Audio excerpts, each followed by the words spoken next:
Bismillahirrahmanirrahim. Assalamualaikum warahmatullahi wabarakatuh.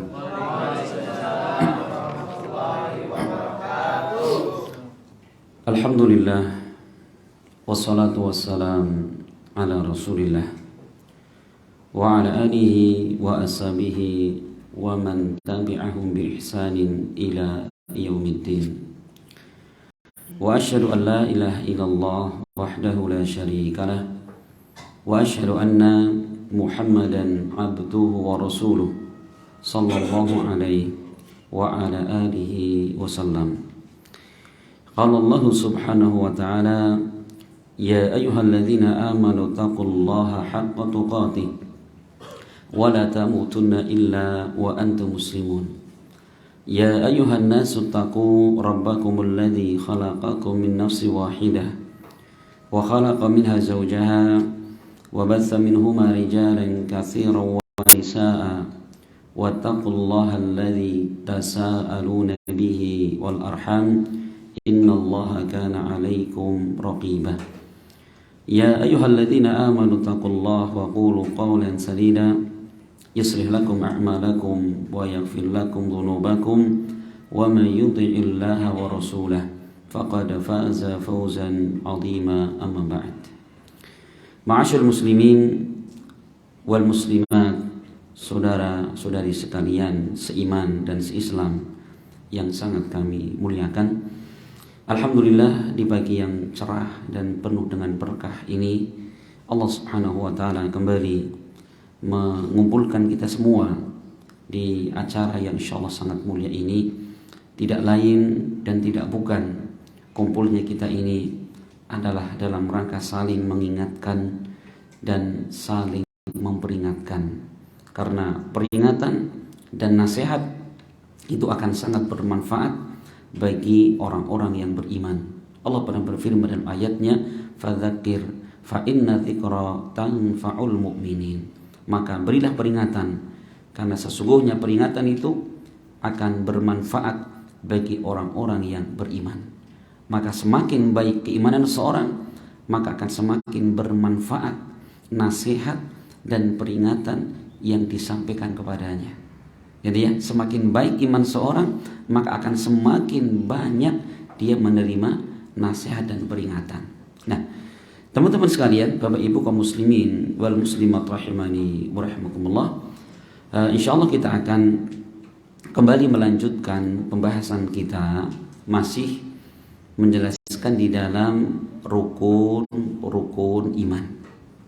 Pada pertemuan yang lalu, alhamdulillah, kita telah menyelesaikan rukun yang pertama, yaitu iman kepada Allah Subhanahu wa ta'ala. Kemudian kita akan masuk ke rukun yang kedua. Karena Rasul ketika menyebutkan rukun iman, yang pertama antu'mina billah, yang kedua wa malaikatihi, dan beriman terhadap malaikat-malaikat Allah. Apa itu malaikat? Para ulama menyebutkan malaikat adalah alamun ghaibiyun makhlukun abiduna lillahi ta'ala wa laysa lahum min khasaisi rububiyyati wal uluhiyyati syai'un. Khalaqahumullahu ta'ala min nur wa manahahumul inqiyati tam li amrin wal quwwah ala tanfidhihi. Malaikat itu yang pertama adalah mereka makhluk ghaib. Ya, makhluk ghaib yang mana manusia tidak akan bisa melihat mereka. Tapi apa? Mereka bisa melihat kita, gitu ya. Itu malaikat, makhluk gaib. Makanya nggak boleh kemudian kita mengaku pernah ketemu malaikat, gitu ya, atau berteman dengan malaikat. Dari mana tahu itu malaikat? Jangan-jangan itu setan, kan gitu ya. Itu yang pertama. Kemudian makhlukun, malaikat itu adalah diciptakan. Siapa yang menciptakan? Allah Subhanahu wa ta'ala. Sebagaimana hal ini diterangkan oleh Aisyah, bahwasanya Rasul Shallallahu alaihi wasallam menjelaskan bahwa malaikat itu diciptakan oleh Allah Subhanahu wa ta'ala dari apa? Dari cahaya. Ya, diciptakan Allah dari cahaya. Itu bedanya dengan manusia. Nah, jadi malaikat itu apa? Ciptaan Allah. Kemudian abiduna lillah. Mereka senantiasa beribadah kepada Allah. Dan tidak ada kisahnya malaikat mereka membangkang kepada perintah Allah, tidak ada. Malaikat itu adalah makhluk yang diberi kekuatan di dalam ibadah kepada Allah sepanjang masa, tidak pernah bosan, tidak pernah capek, tidak pernah lelah.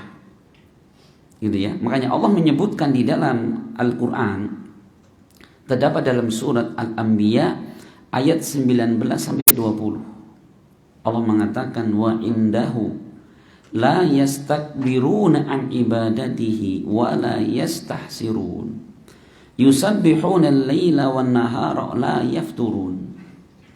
Al-Anbiya 19 sampai 20. Allah mengatakan waman, dan malaikat-malaikat indahu yang ada di sisi Allah, mereka tidak pernah menyombongkan diri untuk ibadah kepada Allah. Wala yastahsirun, dan mereka tidak pernah bosan dan lemah. Mereka bertasbih ya di siang dan malam hari, dan mereka tidak pernah capek, tidak pernah lemah. Sudah zikir terus kepada Allah. Beda kalau kita ya, dikir habis sholat cuman subhanallah 33, alhamdulillah 33, Allahu akbar 33, ora sabar. Es kemutan, kayak dimasakan apa kayak ya godong gandul. Masya Allah. Itu malaikat luar biasa, seharian penuh siang malam ibadah kepada Allah, tidak pernah apa? Tidak pernah bosan. Itu malaikat. Sampai Allah menyebutkan di dalam surat At-Tahrim, malaikat itu la ya'sunallaha ma amarahum wa yaf'aluna ma yu'marun. Mereka menjalankan segala yang Allah perintahkan dan mereka tidak pernah bermaksiat kepada Allah. Itu malaikat. Tapi apa? Ternyata malaikat, Masya Allah, rasa takutnya kepada Allah sangat tinggi.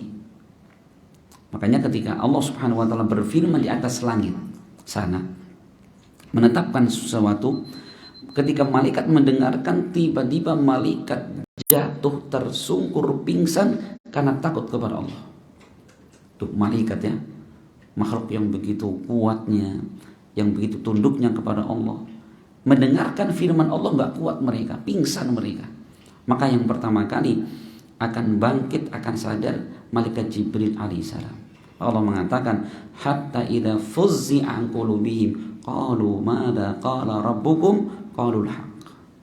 Maka ketika sudah hilang rasa takut dari hati-hati para malaikat, mereka sadar kembali dari pingsannya, maka mereka bertanya, wahai Jibril, apa yang Allah firmankan tadi? Jibril mengatakan, yang Allah firmankan adalah kebenaran. Coba perhatikan, ini malaikat ya, walaupun mereka memiliki tingkatan ketakwaan yang sangat tinggi, tapi apa? Memiliki rasa takut kepada Allah yang luar biasa. Kemudian Bapak sekalian, malaikat ini mereka adalah makhluk ciptaan Allah, sehingga apa? Tidak berhak untuk disembah, tidak berhak dimintai, nggak boleh. Ya, makanya apapun yang disekutukan selain Allah dilarang, termasuk menyekutukan Allah dengan malaikat. Kemudian Bapak sekalian, jumlah malaikat itu banyak sekali. Selama ini kalau kita pas belajar dulu, berapa jumlah malaikat? 20 atau 10? 10 ya, 10. Iya, 10. Padahal apa? Nabi kita Muhammad SAW pernah beliau menceritakan di dalam hadis yang diriwayatkan Bukhari Muslim. Tatkala Nabi SAW beliau melakukan Isra dan Mi'raj. Beliau naik sampai langit ke-7. Ternyata di langit yang ke-7 Rasul mendapati ada tempat yang namanya Al-Baitul Ma'mur. Apa Baitul Ma'mur itu? Tempat ibadahnya malaikat. Yang Rasul mengatakan, ya, wa fihi yatufu bihi kulla yaumin sab'una alfa malakin thumma la yarji'una ilaihi akhiru ma'alaihi. Setiap hari di Baitul Ma'mur ada 70.000 malaikat yang mereka ngapa? Yang mereka beribadah kepada Allah, sholat, memuji Allah, zikir kepada Allah. Begitu sudah selesai ibadah, mereka keluar dan tidak pernah kembali selama-lamanya. Keesokan harinya datang malaikat yang lain dengan jumlah yang sama, 70.000, ibadah kepada Allah, ya, sholat, zikir, bertasbih dan seterusnya. Selesai ibadah mereka keluar dan tidak pernah kembali ke tempat itu. Itu terjadi setiap hari. Berarti berapa malaikat yang ada? Ya, 70.000 kali sejumlah hari yang ada. Coba, berarti banyak sekali ya. Ya, ini. Kemudian dalam hadis yang lain diriwayatkan Imam Tirmidzi, jadi Rasul pernah mengatakan bahwa di hari di langit sana, Rasul mengatakan di langit sana, wa ma fiha shibrun wa fi riwayati arba'a asabi illa malakun qa'imun aw raqi'un sajidun lillah. Di langit sana tidaklah ada tempat satu jengkal segini atau 4 jari, kata Rasul. Ya, jadi perawi hadis ragu, apakah Rasul mengatakan satu jengkal seperti ini atau 4 jari seperti ini. Di atas langit sana, melainkan ada seorang malaikat yang dia berdiri untuk sholat atau rukuk atau sujud. Ya, dalam riwayat tadi dikatakan la yarfa'una ru'usahum mundu khalaqallahu samawati wal ard. Yang mereka sujud saking lamanya tidak pernah mengangkat kepala mereka sejak Allah ciptakan langit dan bumi. Di langit sama bumi luas apa nih Pak? Langit. Ternyata apa? Tidak ada tempat segini ada malaikat. Penuh langit dengan malaikat. Berarti kalau kita selama ini mengatakan cuma 20, yang mungkin nama-nama yang dikenal. Tapi hakikatnya jumlah malaikat jumlahnya banyak sekali. Gitu ya. Iya, tadi hadis-hadis sudah kita jelaskan. Contoh lagi Bapak sekalian yang menunjukkan malaikat itu jumlahnya banyak sekali. Rasul mengatakan, yu'ta bi jahannam yaumal qiyamah laha sab'una alfa zimam. Rasul mengatakan, di hari kiamat kelak akan didatangkan neraka jahanam. Ternyata neraka jahanam itu memiliki 70.000 tali kekang. Tali. Jadi ibaratnya jahanam seperti ini. Ya. Ini tali 1, 2, 3, 4. Jumlahnya berapa? 70.000. Ma'akulli zimam, dan setiap tali ini ada 70.000 malaikat yang megang dan narik tali itu. Berarti 70.000 kali 70.000 berapa itu Pak? 7 kali 7 berarti 49, 4,9 M. Iya. Pernah punya duit 70.000 ditumpuk 1, 2, 3 sampai 70.000. Ya, berarti nolnya berapa itu? Iya, benar itu. Masya Allah. Berarti jumlah malaikat itu yang tugasnya apa? Yang tugasnya mereka narik neraka jahanam. Banyak sekali coba. Berarti kalau seperti itu lebih banyak manusia atau malaikat? Malaikat. Masya Allah ya, luar biasa. Nah, maka Bapak sekalian, beriman kepada malaikat ini tercakup di dalamnya 4 perkara. Seorang tidak akan benar ya imannya kepada malaikat kecuali kita beriman terhadap 4 perkara ini. Apa yang pertama? Yang pertama, al-imanu biwujudihim. Kita beriman meyakini tentang wujudnya malaikat. Artinya apa? Malaikat betul-betul ada. Tidak seperti sebagian orang yang memahami bahwa malaikat itu adalah sifat kebaikan. Gak ada wujud dan gak ada bentuknya. Ini keliru. Kenapa? Karena Allah menyebutkan di dalam Al-Quran. Terdapat di dalam surat Fatir ayat pertama. Coba, gampang ya. Surat Fatir ayat pertama. Allah berfirman, Bismillahirrahmanirrahim. Alhamdulillah fatiris samawati wal ard. Ja'ilil malaikati rusulan uli ajnihatin masna wa thulatha wa ruba'. Ya. Segala puji bagi Allah, pencipta langit dan bumi, yang telah menciptakan malaikat sebagai utusan. Perhatikan, jadi Allah itu punya 2 utusan. utusan dari kalangan manusia dan ada utusan dari kalangan malaikat. Kalau dari kalangan manusia, Rasul, para nabi. Kalangan malaikat seperti Jibril, utusan Allah untuk menyampaikan wahyu kepada para nabi. Perhatikan, Allah menjadikan malaikat sebagai utusan. Yang malaikat itu uli ajnihatin, mereka memiliki sayap-sayap. Ada yang sayapnya 2-2, ada yang 3-3, dan ada yang 4-4. Coba.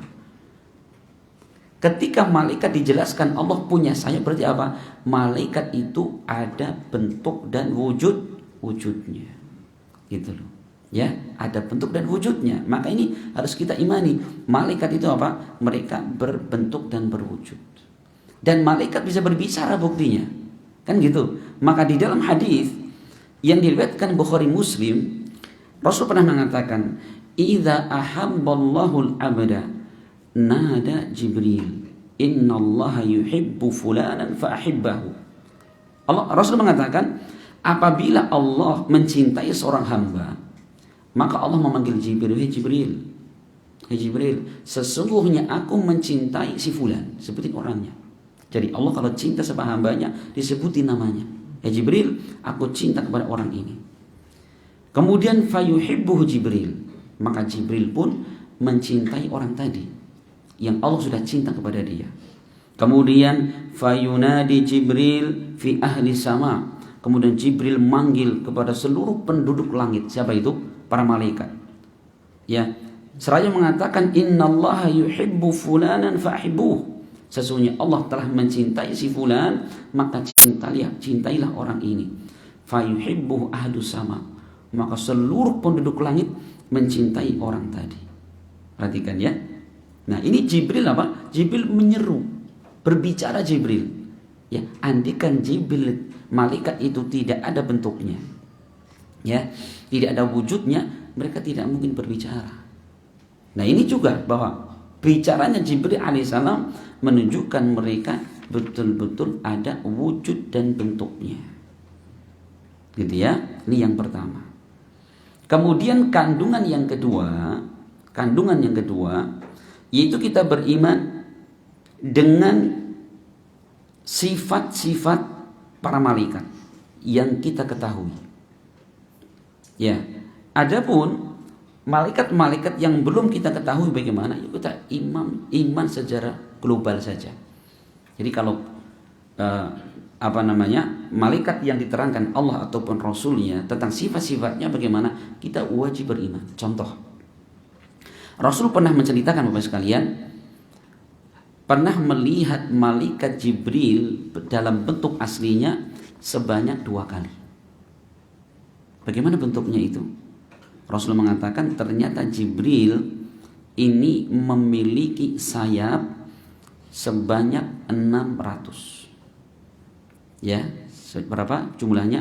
600 sayap. Yang setiap sayapnya ini menutupi antara ufuk timur dan ufuk barat. Ufuk itu pol-polan timur, pol-polan barat. Jadi kalau sekali mengepakkan sayapnya gitu Pak. Itu Rasul melihat apa? Malaikat Jibril bentuk aslinya. Masya Allah, 600 sayap.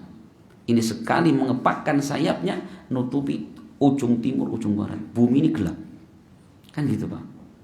Nah, kemudian Rasul juga pernah menjelaskan tentang keadaan malaikat yang ditugaskan Allah Subhanahu wa taala untuk apa? Untuk memikul arsy. Ya, untuk memikul arsy. Bagaimana keadaannya? Rasul menyebutkan bahwa ini dikisahkan ini dalam hadis diriwayatkan Abu Dawud. Ya, dari Jabir bin Abdillah, Rasul mengatakan, "Udzina li an uhadditsa an malakin min malaikatillah min hamalatil arsy. Innama baina syahmati udunihi ila atikihi masiratu 700 am." Aku diizinkan Allah Subhanahu wa taala untuk menceritakan kepada kalian tentang malaikat dari malaikat Allah. Di antaranya malaikat yang tugasnya mikul arsy-nya Allah. Bagaimana keadaannya? Jarak antara kuping mereka dengan pundak mereka, berapa jaraknya? Masiratu sab'i mi'ati am. Jarak perjalanan 700 tahun, Pak. Jadi jalan dari kuping turun ke pundak ini, kalau orang naik kendaraan, ya kendaraan kalau jarak itu kendaraan seperti onta, enggak cepet, enggak lambat, pokoknya jalan terus. Untuk sampai ke telinga ini, dari pundak ini mau ke telinga, menghabiskan waktu 700 tahun perjalanan. Ya, onta, wong siput saja, ya keong saja kalau jalan tidak balik juga jauh itu. Bisa sehari bisa kemana, ke Banjar mungkin ya. Nah ini 700 tahun ini. Padahal apa? Cuman dari kuping menuju kemana? Ke pundaknya. Luar biasa kan? Iya, Masya Allah itu. Malaikat yang apa? Ditugaskan Allah Subhanahu wa Ta'ala untuk memikul arsy. Ya, Masya Allah. Kemudian Bapak sekalian, di antara sifat malaikat yang lain tentang malaikat Jibril alaihissalam. Jibril itu diberi oleh Allah Subhanahu wa Ta'ala kekuatan yang luar biasa. Allamahu syadidul quwa. Jibril itu yang mengajarkan kepada Rasul dan Al-Quran syadidul quwa, memiliki kekuatan yang luar biasa. Bagaimana kuatnya Jibril? Ketika Allah mengutus Jibril alaihissalam untuk mendatangi umatnya Nabi Lut. Tahu umatnya Nabi Lut? Mereka punya kemaksiatan yang sangat jijik. Itu apa? Kaum Sodom. Kalau sekarang LGBT. Gitu ya. Terong makan terong, jeruk makan jeruk gitu. Itu perhatikan. Itu Allah mengutus Jibril, di antara Jibril serombongan malaikat untuk menemui kaumnya Nabi Lut alaihissalam. Untuk apa? Ngajak mereka beriman kepada Allah, bertobat dari kemaksiatan tersebut. Mereka membanggakan bagaimana Jibril alaihissalam ini membalik bumi dengan sayapnya.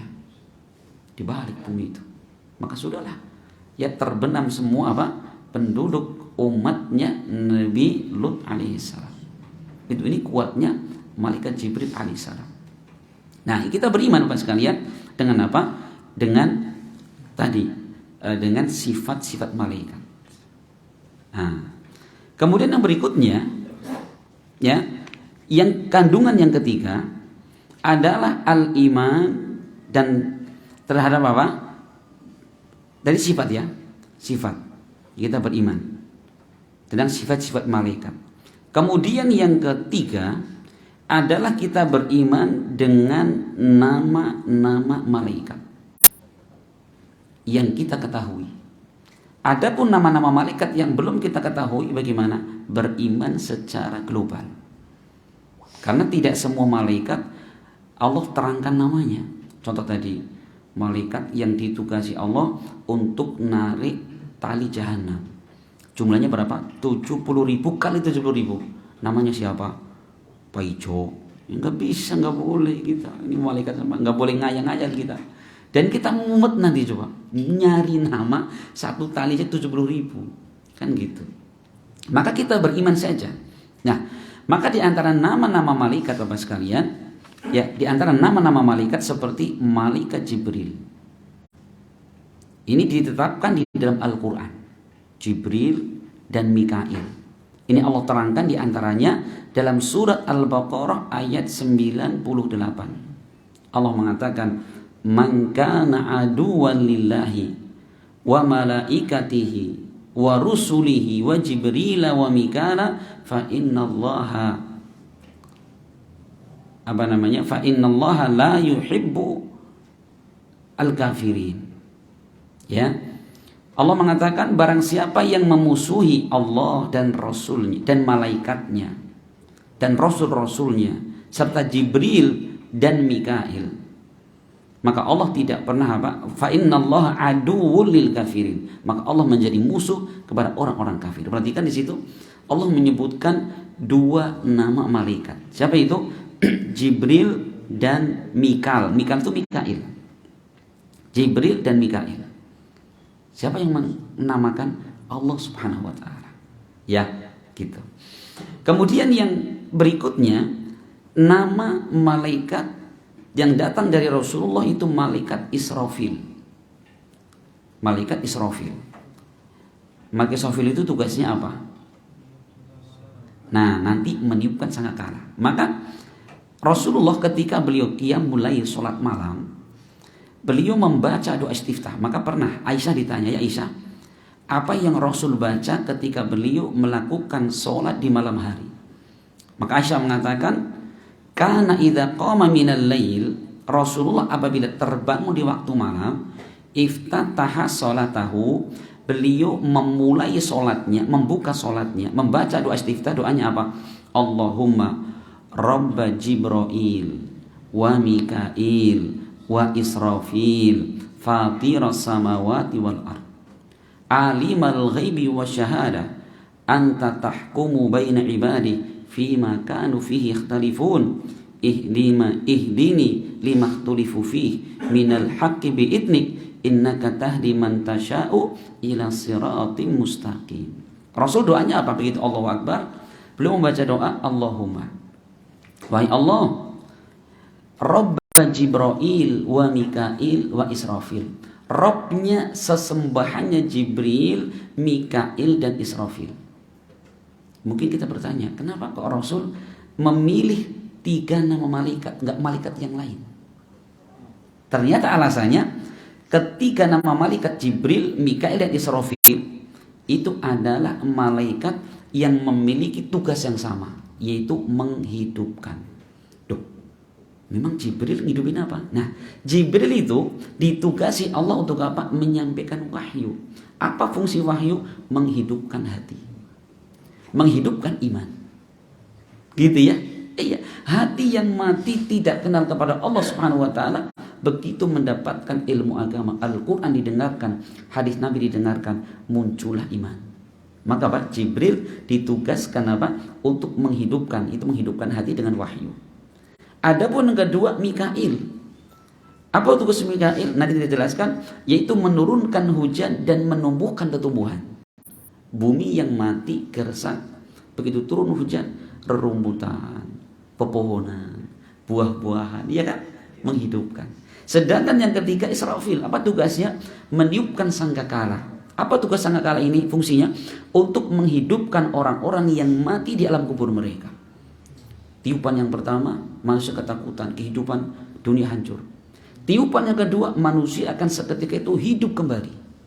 Coba, ini rahasianya kenapa Rasul memulai doa istiftah dalam sholat malam dengan 3 nama malaikat. Allahumma Rabba Jibril wa Mikail wa Israfil fatiras samawati wal ard, pencipta langit dan bumi, zat yang mengetahui perkara gaib dan yang nampak. Engkau menghukumi antara hamba-hambamu dalam perkara yang mereka perselisihkan. Ya Allah, berilah petunjuk kepadaku dalam perkara yang diperselisihkan padanya dari kebenaran. Dengan seizinmu, sesungguhnya engkau memberikan petunjuk kepada siapa yang engkau kehendaki kepada jalan yang lurus. Ini di situ ada penyebutan 3 nama malaikat, Jibril, kemudian Mikail dan Israfil. Hadis riwayat Imam Muslim. Siapa ngasih nama? Rasulullah. Ya, yang mengkhabarkan Rasulullah. Ini berarti sudah berapa? Jibril, Mikail, Israfil, 3 nama malaikat. Kemudian yang keempat ada namanya malaikat Malik. Apa malaikat Malik itu? Itu malaikat yang ditugaskan Allah untuk menjaga neraka. Allah menyebutkan di dalam surat Az-Zukhruf ayat 77. Jadi ketika penghuni neraka, mereka sudah tidak kuasa nahan panasnya, gitu ya, sengsaranya mereka di dalam neraka. Ternyata apa? Mereka minta mati, Pak. Ya, kalau di dunia kematian adalah perkara yang ditakutkan, semua orang lari darinya, tapi begitu merasakan panasnya neraka, setiap manusia ingin cepat-cepat mati.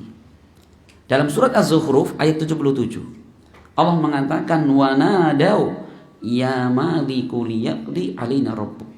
Penghuni neraka mengatakan, mereka memanggil wahai Malik, wahai malaikat Malik, liyaqdi alaina rabbuk, tolong agar Rabbmu, sesembahanmu ini mematikan kami saja. Coba, ini perhatikan ya. Orang-orang yang masuk neraka, mereka nggak kuasa mengatakan Robku, sesembahanku. Kenapa? Karena mereka sadar ketika di dunia mereka tidak menyembah Allah Subhanahu Wa Taala. Begitu di hari kiamat mereka nggak berani. Robku enggak, tapi Robmu wahai Malik. Saya perhatikan. Ini menunjukkan bagaimana ngerinya di hari itu.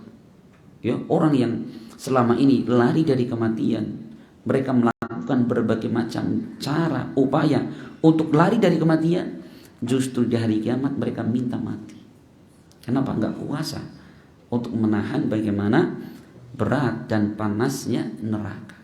Gitu ya. Makanya teman sekalian, cobalah kita berpikir kalau seperti itu. Jangan kemudian di dunia ini yang penting happy, yang penting bahagia, senyum, ketawa. Jangan. Kita cuma sebentar banget, sebentar. Coba ya, sekarang mungkin umurnya udah ada yang 40, 30, coba. Kita kan ingat dulu ya, kita main sama teman-teman, main kelereng, gitu kan? Ingat sekali, kadang kita berantem, Masya Allah. Itu sudah tua sekarang kita. Dulu kita ingat digendong bapak, ya, dibonceng naik sepeda, naik motor. Masya Allah. Sekarang kita sudah jadi bapak. Mungkin sebentar lagi jadi mbah. Kan gitu. Berarti apa? Itu menandakan kita sudah tua. Padahal kita masih ingat loh. Makanya betul kata Allah itu. Orang begitu bertemu dengan kematian, mereka menganggap bahwa hidupnya di dunia ini seperti apa? Seperti di waktu duha atau waktu sore saja. Kayaknya baru kemarin saya hidup kok sudah mati. Coba. Itu nanti setiap kita akan merasakan. Begitu kita masuk ke alam kubur, ya Allah, ternyata cepat sekali dunia itu, ya kan? Nah, itu makanya betul teman sekalian, kita sebagai seorang muslim sudah super yakin dunia ini bukan selamanya, tapi hakikat hidup kita nanti di hari kiamat. Maka jangan pernah kita korbankan akhirat kita hanya untuk mendapatkan dunia yang sedikit. Ya, iya. Maka gunakanlah waktu yang ada untuk apa? Untuk beribadah kepada Allah. Gunakan umur yang ada untuk menambahkan pahala yang akan kita bawa menghadap kepada Allah. Gitu ya? Iya. Itu malaikat Malik. Ya.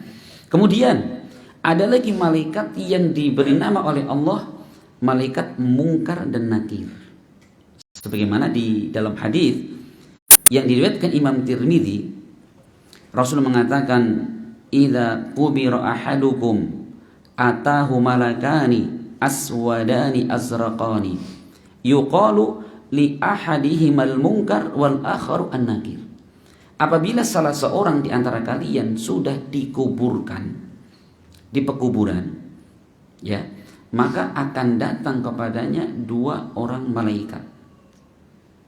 Aswadani azraqani, keduanya hitam dan biru. Coba, ngeri nggak Pak? Biru, ngeri ya, hitam dan biru. Yuqalu li ahadihima, dikatakan yang pertama namanya al-munkar dan yang satunya namanya an-nakir. Munkar dan nakir. Insyaallah ya. Bisa ada malaikat kok namanya munkar, jelek sekali. Makna munkar itu bukan maknanya buruk ya. Munkar itu maknanya orang atau makhluk yang belum pernah dikenal. Karena kita belum pernah lihat sosok makhluk bentuknya gitu, hitam plus biru. Ya, kita aja kalau melihat orang mukanya serem takut ya. Apalagi tengah-tengah malam di bawah pohon karet nongol gitu. Nah ini Masya Allah, perhatikan ini. Ini yang akan menanyakan kepada kita itu tentang siapa sesembahanmu, siapa nabimu, apa agamamu. Ini sosok seperti ini. Bukan orang ganteng, putih, enggak, ngeri sekali keadaannya. Nah, ini namanya malaikat Munkar dan Nakir. Kemudian ada lagi nama malaikat yang lain, yaitu malaikatul maut, yang ditugaskan untuk apa?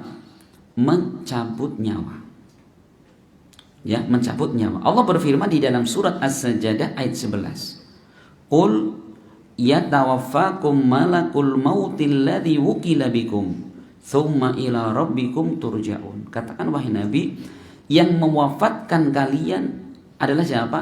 Malakul maut, malaikat maut, yang diwakilkan untuk kalian, kemudian kalian akan dikembalikan kepada Allah Subhanahu wa taala. Perhatikan ini jelas sekali ayat menjelaskan bahwa malaikat yang Allah tugaskan mencabut nyawa adalah malaikatul maut. Ustaz, kalau selama ini kita nyanyi Israel, wallah alam kan Israel, sepanjang yang saya baca dari penjelasan para ulama, kata mereka tidak ada dalam Al-Quran atau hadis Nabi menjelaskan nama malaikat pencabut nyawa Israel. Di ayat Al-Quran tidak ada, dalam hadis sahih tidak ada. Berarti yang sahih mana? Yang sahih ini surat As-Sajdah ayat 11. Itu namanya malaikat maut. Ya, malaikat maut. Yang kita tahu sekalian bahwa ketika malaikat maut ini datang untuk mencabut nyawa, beliau tidak sendirian. Ternyata kalau bahasa kita satu tim. Bahkan orang begitu mau mati, dia melihat jumlah malaikat yang ada itu sejauh mata memandang. Cuman kita kan nggak tahu ya. Makanya yang tahu siapa? Orang yang mau mati. Masya Allah ya, malaikat ini luar biasa. Nah, ini makanya ya, betul-betul ambil pelajaran Bapak sekalian, bahwa ketika kita sudah menjelang kematian, Masya Allah ya, yang ada adalah bagaimana kita ini manen hasil amal soleh. Ya, jabatan sudah tidak bermanfaat, harta tidak bermanfaat, ketenaran tidak berguna, istri, anak-anak tidak berguna lagi. Tinggal apa? Tinggal amal soleh kita. Makanya Rasul mengatakan, yatba'ul mayyita thalathun, yang mengikuti mayit 3. Fayarji'u thnani wa yabqa wahidun, yang 2 akan kembali, yang menyertainya cuma 1. Apa yang kembali? Fayarji'u maluhu ahluhu, harta dan keluarga akan kembali. Ya mungkin kita punya anak, punya istri, orang tua, paman, bibi, ngantar kita kemana? Ke kuburan. Begitu selesai kita dikubur, ditimbun pakai tanah, rapat, bagaimana? Pergi semua mereka. Apa ada yang rela untuk menemani kita? Enggak ada. Wa yabqa wahidun, dan yang menyertai kita cuma 1, wa huwa amaluhu, yaitu amalan-amalan kita. Coba yang selama ini kita perjuangkan, yang selama ini kita kerjakan, itu yang akan menyertai kita. Itulah teman sejati kita dalam kubur sampai hari kiamat nanti adalah apa? Amalan kita. Ya, makanya teman-teman sekalian, gunakan baik-baik. Ini kesempatan cuma sekali, tidak berulang. Ya, agar apa? Kita betul-betul memanfaatkan waktu untuk beribadah kepada Allah dengan sebaik-baiknya. Nah ini kandungan yang apa? Kandungan yang ketiga, beriman dengan nama-nama malaikat. Kemudian kandungan yang terakhir, yang keempat, yaitu kita beriman terhadap tugas-tugas para malaikat yang kita ketahui. Ya, seperti apa? Ada malaikat Jibril alaihissalam. Tadi sudah kita terangkan secara singkat. Tugasnya beliau adalah menyampaikan wahyu kepada para nabi. Kalau malaikat Mikail tadi apa? Tugasnya adalah ditugaskan Allah untuk menurunkan hujan dan menumbuhkan tumbuhan. Kalau Israfil tugasnya adalah apa? Meniup sangkakala. Dan juga ternyata Israfil juga ditugaskan Allah untuk apa? Untuk mikul arsy. Ini ya, jadi malaikat Israfil, Masya Allah Pak, begitu Allah menciptakan sangkakala, itu langsung Allah serahkan kepada Israfil. Israfil langsung nerima. Habis itu apa? Langsung masukin ke mulutnya. Jadi Israfil sekarang udah siap-siap Pak, siap-siap untuk apa? Meniupkan, nunggu komando dari Allah. Tiup ya langsung orang. Sebentar Allah tanggung lagi ngopi, nggak ada malaikat. Ya, pokoknya malaikat kapan Allah perintahkan sudah itu. Jadi begitu diciptakan langsung taruh di mulut Israfil itu. Nggak nunggu nanti kapan Allah perintahkan sudah. Jadi atom jangan mikir lah, mungkin Israfil lagi apa nonton putune mungkin ya. Sebentar Allah ya, nonton di situ. Nggak ada istilah gitu ya. Malaikat itu sami'na wa ata'na, kami dengar kami taat, itu malaikat. Kemudian tadi ada malaikat maut yang ditugaskan untuk apa? Untuk mencabut roh. Itu ya, mencabut roh. Ada kemudian malaikat siapa? Malik tadi, yang ditugaskan untuk menjaga neraka. Berarti malaikat Malik ini Masya Allah, yang Allah sifatkan apa? Malaikat yang tidak pernah maksiat kepada Allah. La ya'sunallaha ma amarahum wa yaf'aluna ma yu'marun. Dan menjalankan semua yang Allah perintahkan. Kalau Allah bilang lempar, lempar. Gitu. Allah siksa, ya siksa gitu. Apa kata Allah? Kerjakan, nggak pernah maksiat kepada Allah. Kemudian di sana ada malaikat yang Allah khususkan diberi tugas untuk apa? Menjaga janin di perut ibu. Ada ya? Jadi begitu janin sudah berumur 4 bulan, Allah mengutus kepadanya seorang malaikat. Kemudian apa? Meniupkan ruh. Setelah itu Allah perintahkan malaikat untuk menuliskan bikat birizkihi wa ajalihi wa amalihi wa syaqiyun aw sa'idun. Malaikat itu ditugaskan untuk menuliskan rizki si jabang bayi ini. Coba, belum lahir tapi apa? Malaikat sudah diperintahkan nulis rizki. Maka jangan pernah khawatir, Pak. Kita hidup, anak kita hidup, yang jamin rizkinya Allah, bukan kita. Ya Allah itu, Pak. Ya bukan kita. Yang pertama. Yang kedua, wa ajalihi, malaikat nulis ajalnya. Anak kita belum lahir, tapi apa? Sudah ditentukan nanti matinya kapan. Matinya di mana? Sebabnya apa? Siapa yang menyaksikan? Tulis semua di situ. Kemudian yang ketiga, wa amalihi, dan amalannya. Coba perhatikan. Amalan si bayi itu sudah dituliskan. Apakah dia termasuk amal soleh atau tidak soleh? Ditetapkan Allah di situ. Dan yang keempat, wasyaqiyun aw sa'idun, ditetapkan dia termasuk orang yang sa'id, bahagia, atau orang yang celaka, surga atau neraka. Coba. Berarti termasuk kita, iya. Kita ini sudah ditentukan Allah, ditetapkan Allah surga atau neraka. Ustaz, kalau gitu ya nggak usah beramal, tinggal ikut takdir saja gitu ya. Ternyata pertanyaan yang sama sudah ditanyakan sama Nabi Rasul, idzan nattakil. Berarti kalau demikian sudah kita berpangku tangan bertakdir saja. Ternyata Rasul mengatakan la, tidak demikian. Malu fa kullun muyassarun lima khuliqalahu. Tapi setiap orang ini akan dimudahkan untuk apa dia diciptakan. Artinya kalau memang Allah ciptakan kita menjadi calon penghuni surga, amin, semoga saja, Allah mudahkan kita untuk apa? Beramal seperti penghuni surga. Dimudahkan beramal soleh, dimudahkan menjauhi maksiat, gitu ya. Dimudahkan untuk jujur.